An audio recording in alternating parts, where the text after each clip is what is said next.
Okay, joining me now are Andy Niner and Craig Macmillan of Niner Wine Estates in Paso Robles, California. Niner Wine Estates is a near perfect picture of sustainability with 3 SIP certified vineyards, a SIP certified winery, and a LEED Silver certified and solar powered tasting room and winery. And in 2023, Niner Wine Estates received the California Green Medal Award for Business. Andy and Craig, thanks for being on the show today. Thanks for having us, Fritz. Yeah, good to be on the show. Awesome. So those are some pretty monumental sustainability achievements that you guys have accomplished for Niner Wine Estates. On top, of course, being a very successful commercial winery. I've been to your winery. I've had your wines. They're amazing. So before we talk about your sustainability journey, can you just introduce yourselves to our audience? And Andy, maybe I'll start with you. Can you just tell us a little bit about your background, how you got into the wine business? How did you become so interested in sustainability? Yeah, absolutely. I got into it unexpectedly. So my dad started farming in 2001. He had a farming background. So he grew up in West Virginia, subsistence farming. He came from nothing. He got away from farming for his career, but then he found Paso in the mid-90s and he started farming again. He was a wonderful dad in that he did not believe in nepotism. So I was not involved in the vineyard or winery operations in the beginning. And then in the weird way life works out, he unfortunately got dementia in 2013 or so. He started showing to the point where he couldn't keep it going. So I got pulled in and I didn't expect to, but feel very grateful that I did, both emotionally because I get to kind of continue what Dad started, but also just rationally, I feel like the wine industry is super fascinating. It's like, I feel extremely lucky to be in it, even though it's very hard and day to day you're kind of going up and down on the sky is falling / we're doing things right. I want to dive into what specifically you have been doing at Niner Wine Estates. So, Craig, maybe I'll throw this into your court. We're going to talk about some of the things that you manage on an ongoing basis, things like water management, soil health, pest and disease management. So let's start with water. It's a huge topic in California and many other states that rely on irrigation. We happen to have some good rainfall, snowpack this past winter. That's been a real gift to a lot. I remember when I moved to California in 2013, it was a peak of several years of drought and everything was revolving around water. So let's talk about some of the really innovative things that you've put in place in your vineyards related to water management, following that reduce, recapture, and recycle motto. So how does it look like in practice and how has your water management evolved over time? Well, one thing that I was very impressed by when I first started here was that rainwater capture was part of the original design of all the buildings. And I think that's an important point is in my consulting days, many practices, including things like that, people would decide later on they wanted to do it. And making additions or retrofits or things like that are difficult and expensive. And so the Niner family had the foresight to put that in place from the very, very beginning. And I think that is really wonderful. We collect rainwater from all the roofs. This last year, we had about the same amount of rainfall as the 60-year average this year. We captured about 1.5 million gallons of water, which for our vineyards is about enough to water 10 acres of grapes for the entire season. Interesting. So that's huge. We also collect gray water from the winery, so washdown water, things like that. And we have a water treatment pond, a facultative pond for processing that water. And that also then goes into irrigation. So we've got the recycle and capture part of it, which again was part of the original design. You talked about long-term, thinking long-term. That was a huge decision. And really, I think it's paid off in terms of what we've been able to capture the last, what is it now, 15 years or so.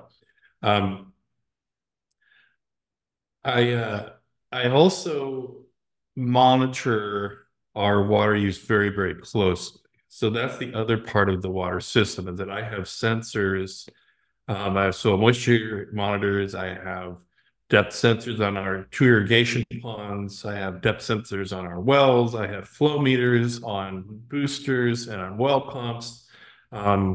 We also are using a Thule evapotranspiration measurement as well. So we have a whole variety of tools that we bring in for water conservation in the vineyard. And the idea, again, being apply water when you need it. Also, you have to know, how much water do I have if I need it? Yeah. Yeah. And that's turned out to be very important because we write reports on a monthly basis where we can see what we've done compared to previous years. In some cases, when we've had either low supply or very hot weather, I've been able to do that on a weekly basis and say, okay, we can prioritize where we put that water. And with having different root stocks, it's important to know how much water those vines have available to them now so that we can make plans for the future. So it's really a fairly complicated system when you take all of the measurements and all the capture and all of that into account. But I think it's really improved our efficiency. I've seen our acre feet per acre usage go down in the last 4 or 5 years. And I think that's because of all those things coming together. What's one of the biggest surprises you've had as you've guided 9 wine estates into this level of certified sustainability? Has anything caught you off guard, or it could be in a good or an unusual way, or even a way that you didn't like? Honestly, the biggest thing, and it's just constantly being reinforced by the mistakes we make, but the super practical, obvious solutions generally are the ones to focus on. I can give you a couple examples, but we try and get fancy with sustainable practices every once in a while, and then we forget that there's much more basic things that have a much bigger impact. So I think the bright and shiny things I would not pay attention to when it comes to sustainability marketing. I would pay attention to your land and figure out what's impactful and almost approach it strategically. Because I think the question you just asked was really hard to answer because every piece of land is different and you don't want to get everything right because you're going to drown in detail. You got to pick the 5 things that you really have to get right. And when we mess up, we don't do one of those 5 things. And it comes down to really simple stuff like be all over your vineyard timing. Do not create problems for yourselves by getting behind.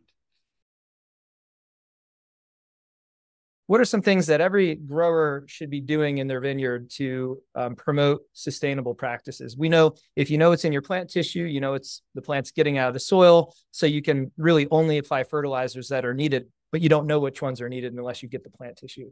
What are some other things like that? Well, first of all, yes to that. That was going to be my very first thing is do your tissues. I recommend doing them in the spring and bloom time. I recommend doing them post-grazing. Okay. You get very different pictures, but you get important pictures. You just don't compare spring to fall. You compare spring to spring and fall to fall. And then think about what you're going to do in terms of post-harvest fertigation. That's huge and can lead to some cost savings because, like you said, if I don't need to do it, let's not do it. Quantifying pest pressure. So things like counting leafhopper nymphs, things like having a scale for judging mealybug infestation. Those are very practical things.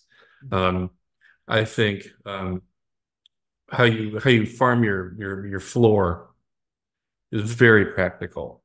Okay. If you have an issue with water, if you have an issue with rainfall or with heavy soils that hang onto water, go ahead and plant something like a barley that's going to be a big, fast grower, and it's going to evapotranspirate a lot of that water out to make it possible for you to get back in.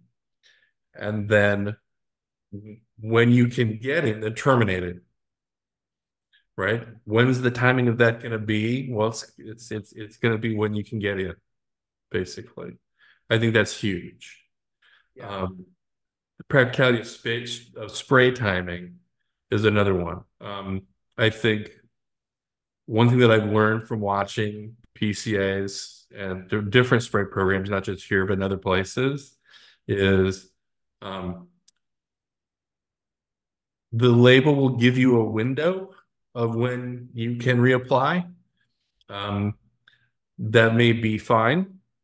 But if you're having a lot of pressure for something coming through a little bit earlier with maybe an organic material or a contact material like an oil, something like that, might be well worth doing. And that will keep your costs down because you may not need as many synthetics later. Right. So that's very, very practical. So keep an eye on the weather and to keep an eye on your disease pressure. And then practical things in terms of irrigation is write it down, write it down, and look at what you did previously. Yeah. And compare that. It's always looking backward in order to look forward. And things like a mower, a disc, things like a stopwatch, to see how fast you're moving, things like a scale. Really basic tools can collect a lot of information with not a lot of effort.